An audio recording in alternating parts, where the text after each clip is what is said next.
ભારત સુરણકાર સેતુ ચાંદી બજાર જામનગરના પ્રમુખ તરીકે સેવા આપું છું. સુભાષ પાલા મારું નામ છે.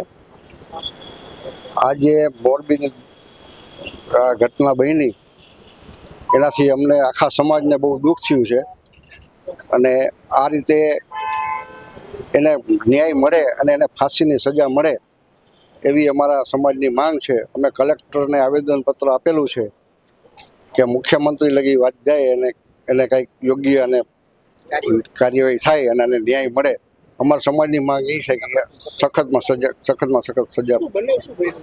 બનાવે એ બન્યો કે એ ભાઈ ગાડી લઈને જતા હતા, ખાલી હોર્ન માર્યું ને મોલા આગળ આવી અને ઊભી રાખીને છરી જ મારી દીધી. આ કોઈ કાયદાની વ્યવસ્થા છે? કોઈ કે સામાન્ય માણસ આગળ હોય તો આગળ પાછળ હોર્ન મારે તો સીધું એમ ઓલું કરી નાખે તો કેમ ચાલે? આવી રીતના કાયદાની વ્યવસ્થાને અભાવ કહેવાય થોડો.